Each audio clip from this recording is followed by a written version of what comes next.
Welcome back. आज का हमारा topic testing, measurement, assessment and evaluation पे रहेगा।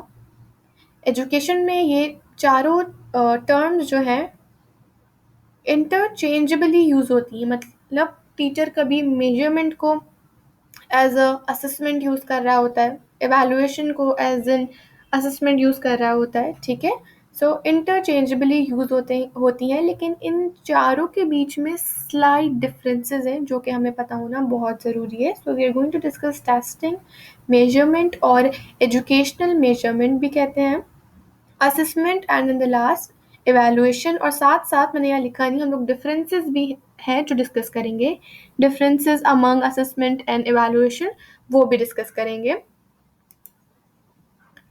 अच्छा, इस तरीके से फॉर्मेट रहेगा आज के हमारे लेसन का। सबसे पहले मैं आपको जनरल बताऊंगी एंड देन हम लोग एजुकेशनल सेटिंग में मैं आपको बताऊंगी कि किस तरीके से ये टर्म जो है डिफाइन होती है, किस तरीके से हम यूज़ करते हैं। So let's proceed. Testing in general, testing is find out how well something works. ठीक है, कोई चीज़ किस तरीके से काम करती है। फॉर एग्जाम्पल, कोई भी आपने टूल लिया और आपने वो नया नया परचेज किया है और आप उसको टेस्ट करना चाह रहे हैं कि वेदर ये काम करता है या नहीं काम करता, तो वो आपने एक टेस्ट लिया। So is finding out how well something works, कि कोई चीज़ सही से काम कर भी रही है या नहीं। ठीक है, in an education setting a test can be use to examine someone's knowledge of something to determine what he और शी नोज और हैज़ लर्न। जबकि एजुकेशन सेटिंग में टेस्ट कब लिया जाता है, जब हमें एग्जामिन करना हो कि किसी की नॉलेज जो है किसी चीज़ से रिलेटेड, किसी सब्जेक्ट से रिलेटेड उसकी नॉलेज जो है कितनी हो चुकी है, कितनी उसने पढ़ लिया है। फॉर एग्जांपल, अगर हम कोई भी सब्जेक्ट लें, साइंस लें, और हम उसका कोई टेस्ट ले रहे हैं, तो हम टेस्ट इस मकसद के लिए ले रहे हैं कि हम एग्जामिन कर सकें कि स्टूडेंट्स की लर्निंग उस सब्जेक्ट में कितनी हो चुकी है। ठीक है, testing measure the level of skill or knowledge that has been reached. मतलब टेस्टिंग के थ्रू हम ये मेजर करते हैं कि बच्चे को वो स्किल स्किल कितनी आ चुकी है। ठीक है, और knowledge that has been reached, और कितनी नॉलेज जो है उसने गेन कर ली है। ठीक है, उसके पास रीच हो गई है। सो इन जनरल अगर हम देखें तो testing is finding out how well something works, कितने अच्छे तरीके से कोई चीज़ काम करती है। और एजुकेशन सेटिंग में देखें, जब हमें स्टूडेंट्स की लर्निंग की मेजरमेंट करनी होती है कि कितनी लर्निंग उसने गेन कर ली है। ठीक है, तो जब हम टेस्ट लेते हैं और उसके बाद लेवल ऑफ स्किल, अगर हम बच्चों को फॉर एग्जांपल गूगल डॉक्स जो है वो सिखा रहे हैं, एक स्किल उसको दे रहे हैं कि उसको गूगल डॉक्स बहुत इजीली आ जाएगा, तो हम उसका भी टेस्ट ले रहे होते हैं। उससे कहें कि डिमॉन्स्ट्रेट करके दिखाओ, सामने बैठो और मुझे ये फॉन्ट का साइज चेंज करके दिखाओ, राइटिंग स्टाइल चेंज करके दिखाओ। तो ये एक स्किल है, उसको मेजर करने के लिए भी हम एक टेस्ट कंडक्ट करते हैं। मेयरमेंट देख लेते हैं, और अगर एजुकेशन में देखें तो वो एजुकेशनल मेजरमेंट भी कहा जाता है। बहुत से लोग मेयरमेंट भी प्रोनाउंस करते हैं, मेजरमेंट भी प्रोनाउंस करते हैं।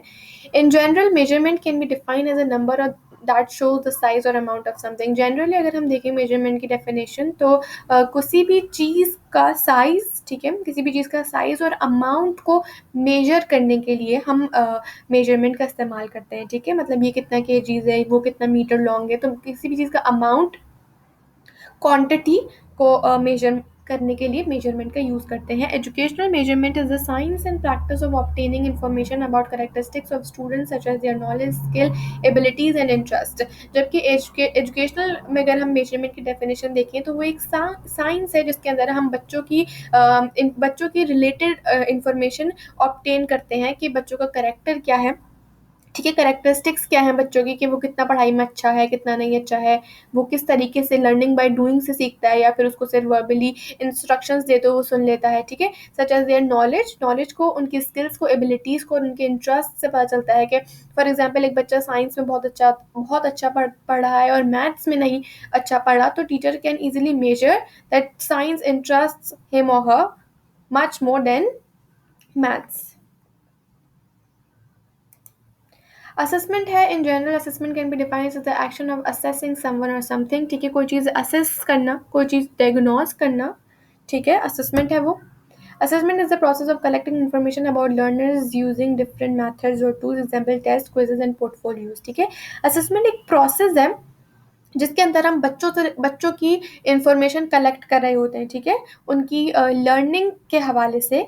Collecting information about learners using different methods, learners की हम लोग उनकी लर्निंग के हवाले से उनकी इंफॉर्मेशन को कलेक्ट कर रहे होते हैं, टेस्ट ले रहे होते हैं, उनके क्विजेस ले रहे होते हैं, पोर्टफोलियोज की सबमिशन करवा रहे होते हैं। तो वो हम उनको असेस कर रहे होते हैं, उनको डायग्नोज कर रहे होते हैं कि कितनी उनकी लर्निंग हो रही होती है।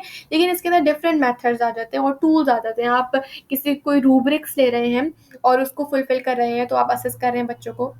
फॉर एग्जाम्पल, आपने बच्चों को प्रेजेंटेशन के लिए खड़ा किया और आपने उनकी इंग्लिश स्पीकिंग स्किल्स जो है उसको क्या असेस करना है, तो आपने एक रूब्रिक्स अपने पास लेके बैठ गए और आपने किया कि स्पीकिंग में 2 मार्क्स आ गए, ठीक है। उसके बाद जेस्चर्स में, पोस्चर में, इस तरीके से आप असेस करें डिफरेंट टूल्स यूज़ करके, ठीक है। अगर आप रूब्रिक की एग्जाम्पल मैंने आपको दी, टेस्ट की दी, क्विजेज ले लिए उनसे, क्वेश्चन आंसर्स कर लिए, पोर्टफोलियोज की सबमिशन करवा ली उनसे।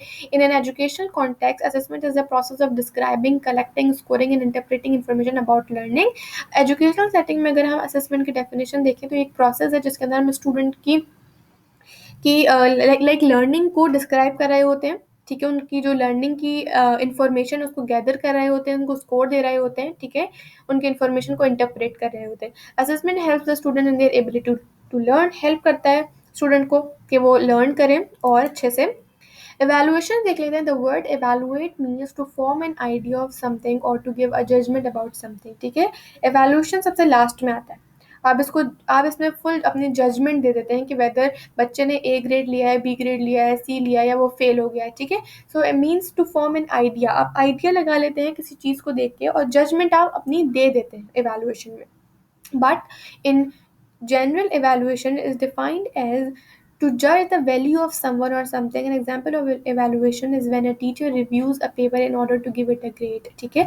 कभी evaluation में क्या करता है कि टीचर जो है बच्चे का पेपर देख के उसको क्या क्या करता है, ग्रेड देता है, ठीक है। उसकी जजमेंट करता है कि वेदर उसने A+ लिया है, A लिया है, B- आया है उसका, ठीक है। तो वो जज करता है किसी चीज़ की वैल्यू को जज करना, that means to evaluate something and to give a judgement about something. In an educational context, evaluation is the process of making judgements based on criteria and evidence. आपने एविडेंस, मतलब फॉर एग्जांपल आपको आपने 100 marks का पूरा आपका paper है, आपने 45 marks का फॉर एग्जांपल आपने जो है वो ले लिया उनका पोर्टफोलियो, और उसके बाद रिमेनिंग मार्क्स का आपने फाइनल एग्जाम ले लिया। तो आपने evidence is in a sense portfolio गया इसमें, उसमें से भी आपने मार्क्स निकाले बच्चों के, ठीक है, और आपने पेपर को भी जज किया। तो उसकी overall result, overall progress through out the year आपके सामने आ गई। आपने उसको जज कर लिया कि उसका B- आया है, C- आया है या A+A- आया है, ठीक है। It refers to the systematic gathering of information for the purpose of making decision. आप इसमें डिसीजन बना रहे होते हैं, आप डिसीजन ले रहे होते हैं कि बच्चे को कौन सा ग्रेड, कौन से कितने मार्क्स देने चाहिए, ठीक है। सिस्टमैटिक गैदरिंग कर रहे होते हैं आप इन्फॉर्मेशन। आप फॉर एग्जांपल आपने सिर्फ और सिर्फ फाइनल एग्जाम के अलावा एक पोर्टफोलियो सबमिशन रख ली, उसके साथ साथ आपने क्लास क्विजेज लिए थे, उसके मार्क्स भी रख लिए, उसके साथ साथ आपने क्लास पार्टिसिपेशन के मार्क्स रखे थे। तो इस तरीके से डिफरेंट इन्फॉर्मेशन गैदर करके आप एक डिसीजन जो है वो बनाते हैं। इवैल्यूएशन सबसे लास्ट प्रोसेस होता है, इसके अंदर आपको अपना डिसीजन देना होता है, जजमेंट देना होता है, बच्चे की पेपर या through out the year progress को आप इवैल्यूएट कर रहे होते हैं। डिफरेंसेस देख लेते हैं। Assessment is feedback from the student to the instructor about the students learning, whereas evaluation is feedback from the instructor to the student about the students learning, ठीक है। वाइस वर्सा इसमें scheme है। अगर हम देखे जाए तो assessment जो है वो फीडबैक होता है स्टूडेंट्स की तरफ से इंस्ट्रक्टर को, ठीक है। स्टूडेंट्स की तरफ से इंस्ट्रक्टर या फिर फैसिलिटेटर कह सकते हैं, टीचर को क्या होता है, फीडबैक होता है, अपनी लर्निंग बता रहे होते हैं वो, ठीक है। असेसमेंट के थ्रू बच्चे अपनी लर्निंग को जाहिर करके टीचर को फीडबैक दे रहे होते हैं। वेयर एज इवैल्यूएशन जो है टीचर बच्चे को क्या दे रहा होता है, टीचर बच्चे को अपना फीडबैक दे रहा होता है कि आपकी कितनी throughout the year progress हो चुकी है इवैल्यूएशन में, ठीक है। Measurement is all about numbers and it is used to quantify the performance and abilities of a student, whereas evaluation assist with using the data and information to जज success and failure, ठीक है। Measurement क्या होता है कि आप बच्चे के लर्निंग को मेजर कर रहे होते हैं, मार्क्स कितने गेन होते हैं क्वान्टिफाई कर रहे होते हैं उसकी performance through out the year. And evaluation के अंदर आप क्या कर रहे होते हैं, सक्सेस और फेलियर को डिफाइन कर रहे होते हैं, असिस्ट कर रहे होते हैं, हेल्प कर रहे होते हैं स्टूडेंट को उसका डेटा और इन्फॉर्मेशन गेन करके करके उसकी सक्सेस और फेलियर को डिफाइन कर रहे होते हैं. This is a difference between measurement and evaluation. Test and assessment can be use interchangeably. Test और असेसमेंट को हम इंटरचेंजेबली भी यूज़ कर सकते हैं. मतलब कि अगर आप असेसमेंट की जगह टेस्ट यूज़ करें तो इट्स ओके, और टेस्ट की जगह असेसमेंट यूज़ करें तो वो भी सही है. But there is a slight difference है. A test is a product. Test एक प्रोडक्ट है that measures a particular behaviour or set of objectives. ठीक है, एक टेस्ट जो है प्रोडक्ट है. जो आपने पहले लेसन से पहले, लेसन डिलीवर करने से पहले आपने अपने ऑब्जेक्टिव्स बना लिए कि इस लेसन को डिलीवर करने के बाद बच्चे इस चीज़ पे महारत हासिल हो जाएगी, यानी वो सीख जाएंगे. ठीक है, तो एक प्रोडक्ट है. Meanwhile assessment is seen as a procedure instead of a product. जबकि असेसमेंट जो है एक प्रोसीजर है, एक प्रोसेस है. ठीक है, एक प्रोडक्ट नहीं है. Assessment is use during and after the instruction has taken place. Due to minor difference between these terms they are often use interchangeably by teachers. अच्छा, एंड शुरू में मैंने आपको बताया था कि ये टर्म्स जो है इंटरचेंजेबली यूज होती हैं. ठीक है, और मैं लास्ट में भी आपको बता रही हूँ कि ये टर्म्स इंटरचेंजेबली होती हैं. तो ये लास्ट स्लाइड थी हमारी. आई होप आपको समझ आया हो. कोई भी कन्फ्यूजन हो, कुछ भी आपको लगे कि मुश्किल है इसमें, तो आप मुझे कमेंट सेक्शन में बताएं. मैं ज़रूर कोशिश करूँगी आप लोगों की कन्फ्यूजन को दूर करने के लिए. That's it for today's lesson. अल्लाह हाफिज़.